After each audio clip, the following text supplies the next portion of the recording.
hi bethel ṭawng kan thleng chuak chho phata helai cross pahnih cross pathum phun ania hei pakhat hi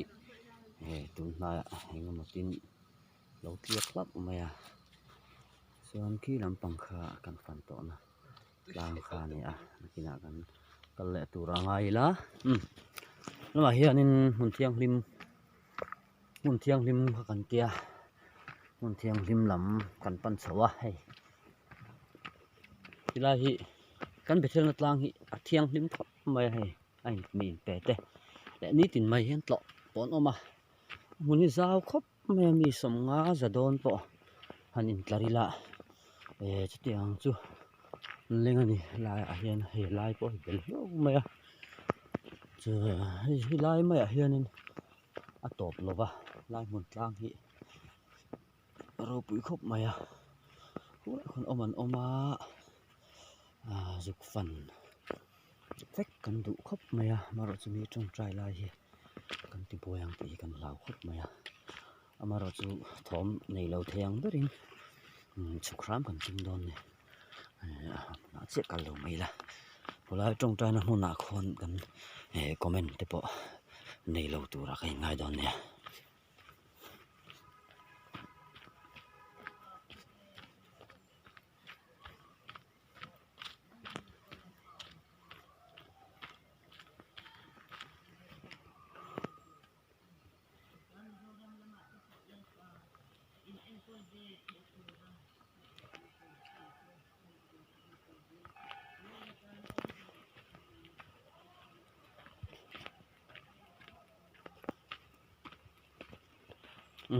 ti khania thala tura kalpo hen chuna po kalila zinga po kalila tlaya po kalila tiklai po hen oman lo om verin thina chubang chuan mun ruak mun a online tak tak hiam lo ni chuan hei bcm rawpui na tilai hmun ṭawngṭai hmun tura an thlanna tanga hun lei vak lo a khan yang khian hun sa a hianin thingpui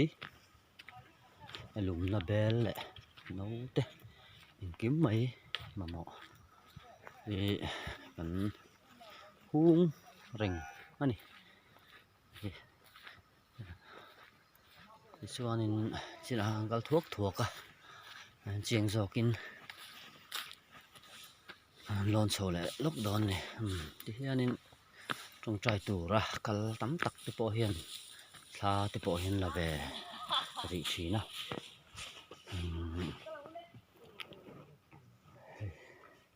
hmun thianghlim khania hmun thianghlim hnuaiah khan hming kan vuah chiah kha an ziak ta lem lo a khulai tangpon kal thei kha ni a chuanin hei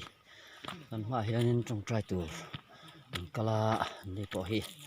thalai naupang te ten ni a maro chu hianin hei kawng ke chhoh a thlak ve thin view mai ti chuanin hei an moria lampang kan pan meka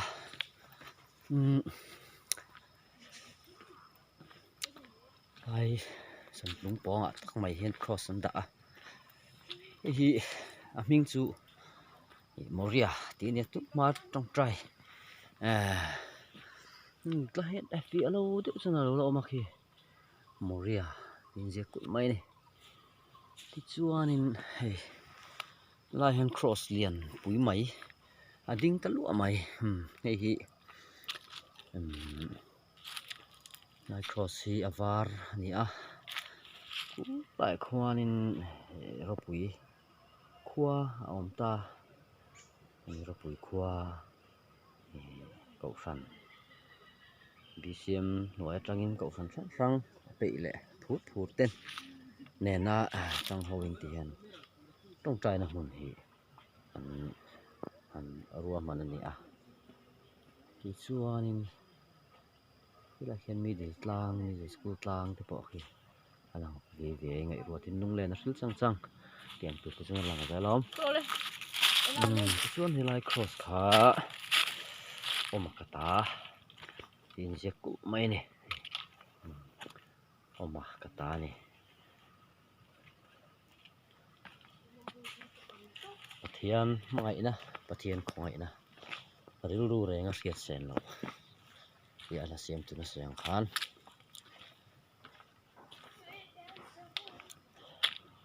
tai tang hian kan han let phe ma chuanin i a mun mun thlan tir ani chuan khudilaya khwanin cross lian thlanga khwan step chho takin step moi takin kan chho thina mase huna lo kala engamo mamo le thil sang sang pia tu la wangin motor lut theya siam angai na lo oma mi thanem ngai tak tak te la ko san kal tlangin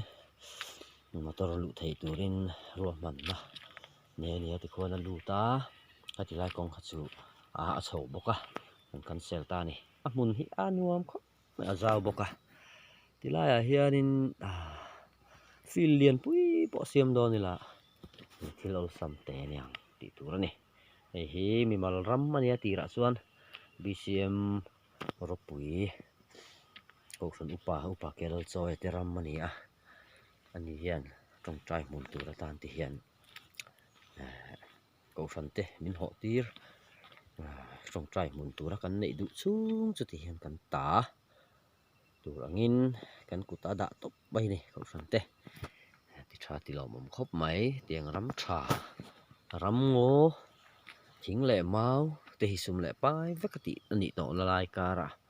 tianga ko san te khotlang mi pui te le adu piang zo ram dung le wang mi khwal ron kal te poina du to kan leng theina turin la ṭawngṭai na mang turin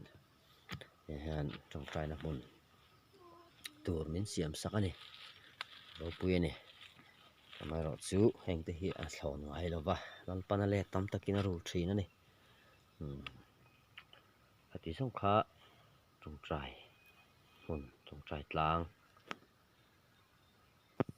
fan kan hmuh theih le kan chin kan hriat theih te chu ni